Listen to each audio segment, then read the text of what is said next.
All right, so I'm just going to repeat what I just said, but I want to put it in the video. So everybody pay attention and make sure that you have everything written down. Equilateral triangle, all sides are congruent. Every side equals. Remember that this little hash mark that we have right here, this means that this side is the same length as this side is the same length as this side. When all the sides are equal, then it's called an equilateral triangle. Isosceles will only have two sides that are equal. In other words, if I measure it from here to here and I measure this one from here to here, they are the same length. So two sides are equal. Scalene, if I measure this, it's not the same as this, and it's not the same as this. So notice that this has one mark, this has two marks, and this one has three. That's to signify that all three sides are different lengths. Okay? Now, if we go over here, we're going to do a lot of work with similar triangles. Now, similar triangles have corresponding angle measures that are equal. In other words, this angle is the same as this angle because it has one arc. This one has two arcs, so it's the same angle as this one. This one has 1, 2, 3 arcs. This one has 1, 2, 3 arcs. So this is the part that I want you guys to do. If I were to call this big A, and I call this A prime, and I call this B, and I call this B prime, I'm going to draw a little line here and call this C prime, and I would say C. So what I would say is that the measure of A is equal to, or the measure of angle A, let me make my handwriting a little better. The measure of angle A is equal to the measure of angle A prime.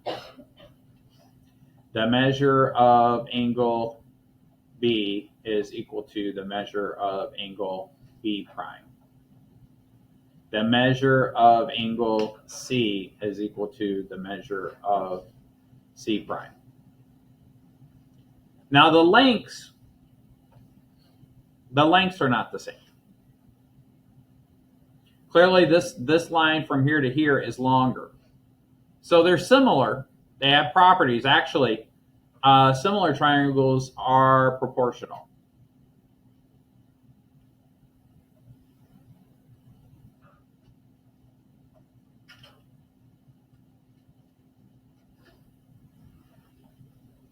Okay. All right. Can I move on to the next slide? Do you guys have this all written down? Cool. So now, congruent triangles are slightly different, though, in the sense that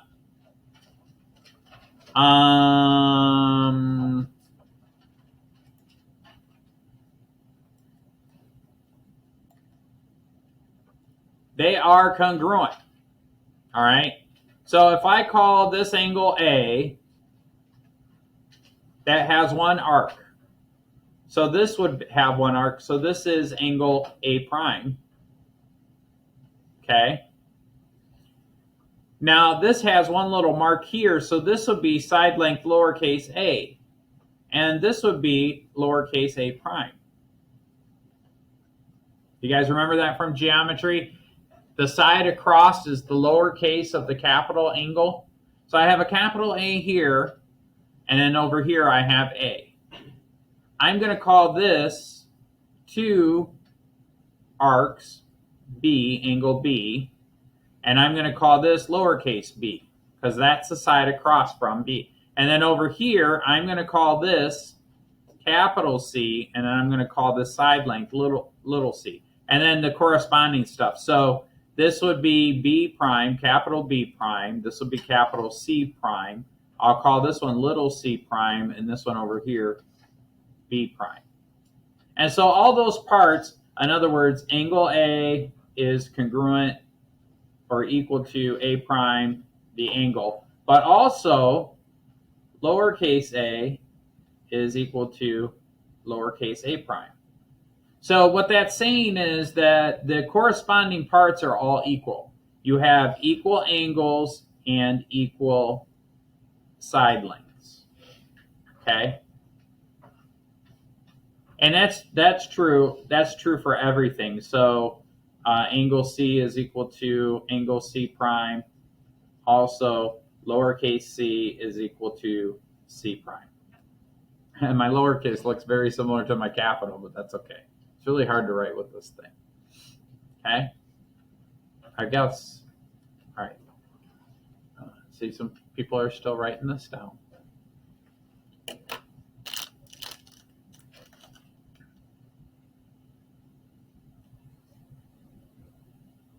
So what does this have to do with trigonometry? Well, like I said before I started recording, any triangle can be made into two right triangles. And so at some point in time, we need to make sure we understand this fully and kind of review this stuff, because at some point in time, we're going to use a thing called the law of sine and the law of cosines. And so we're using right triangle stuff to find information out about all triangles. Okay. But because we're using trigonometric functions, we usually teach it during a trig class. Okay. They do teach it in geometry, law of sines and law of cosines. It's just a formula that you plug in. But we'll talk about that later. Okay. Can I move on to the next slide? Does everybody have this written down? Okay. So now look at what I have here. Well,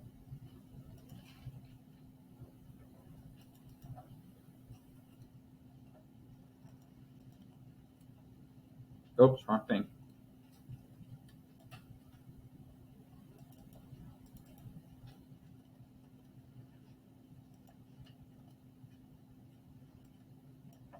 Now you don't have to write this verbatim, but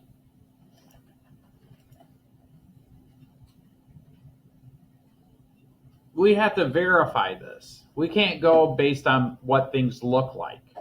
So one of the following must be verified for two triangles to be similar, okay? One, we have to verify that the angles must have the same measure, okay? Or corresponding sides must be proportional.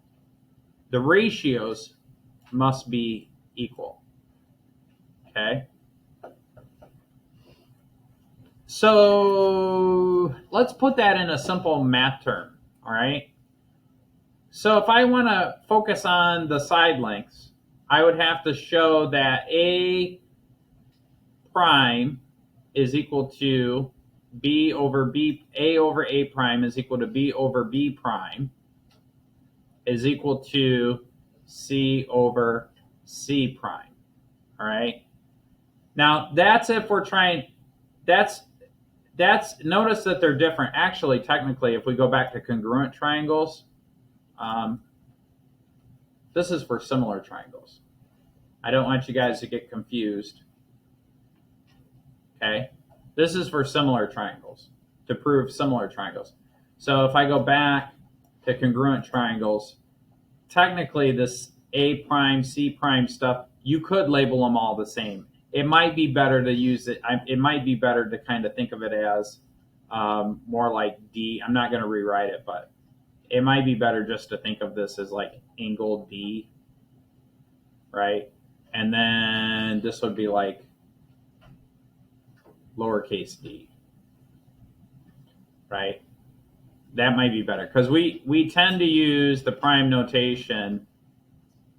I'm just going to change this real quick because I don't want you guys to get confused. That's why I'm changing it. I apologize in advance.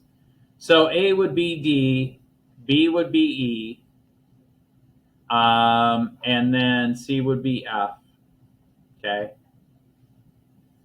And then everything would correspond. This would be lowercase d, this would be lowercase e, this would be lowercase f.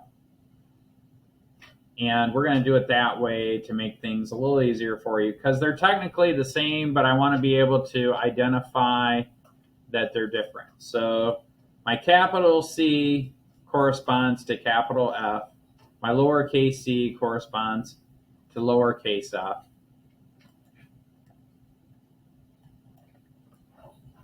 And we might as well do the whole thing, right? So capital B is equal to capital E.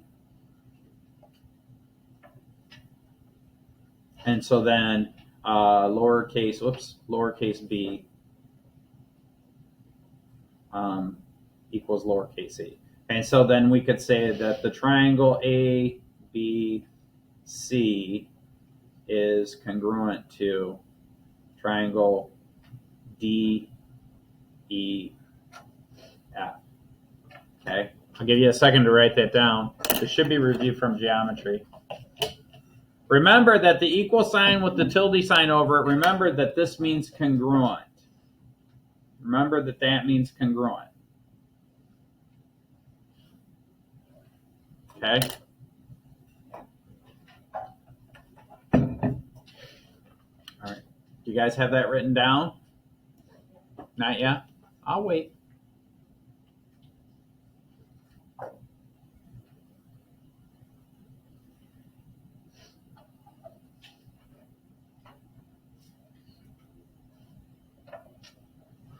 Okay. All right. So now when I look at these are similar. If I were to do the same thing here, what I would say is I would say triangle capital A, B, C is similar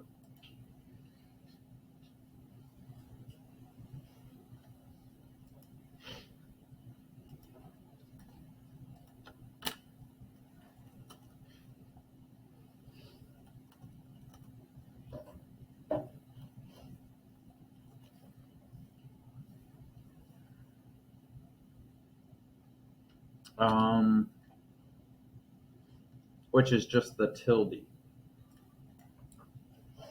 right?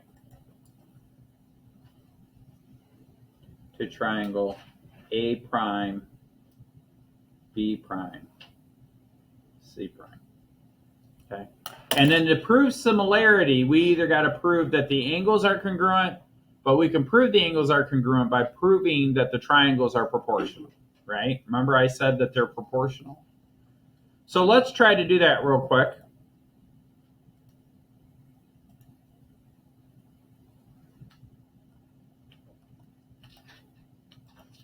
Can I move on? Do you guys have all this written down? Yeah? All right. So consider the following.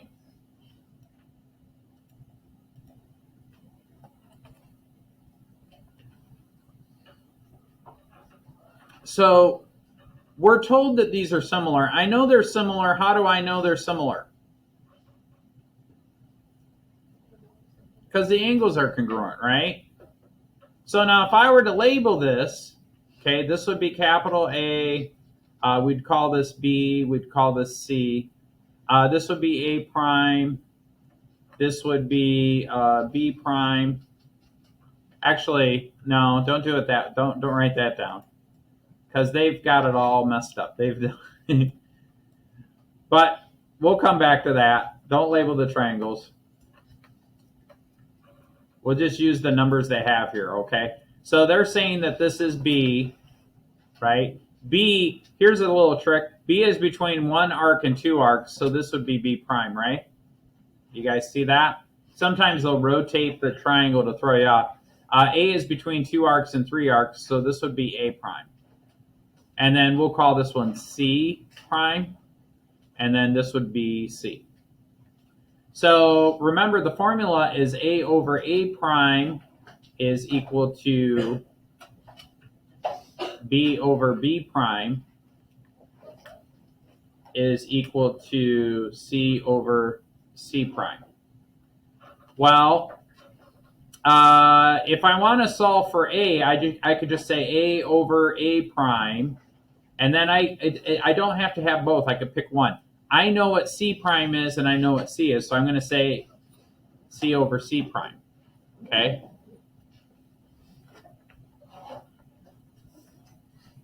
So then what is that? Well, A is A prime is 15. What's C? C is 9. What's C prime? 27. Cross multiply, right? So A times 27 gives me 27A is equal to, what's 9 times 15? 90 plus 45, is that 135? divide both sides by 27. How many times does 27 go into 135? 135 divided by 27. 5 times, I think. No, I said times, right? Or divided. So 135, I'm trying to hurry before the bell rings, divided by 27 equals 5. So that equals 5, right? So A equals 5. And then you would just go ahead and finish that to solve for B. So for the next one, what you would do, and this is what I want you guys to kind of do tonight for homework, is finish it. B over B prime equals C over C prime.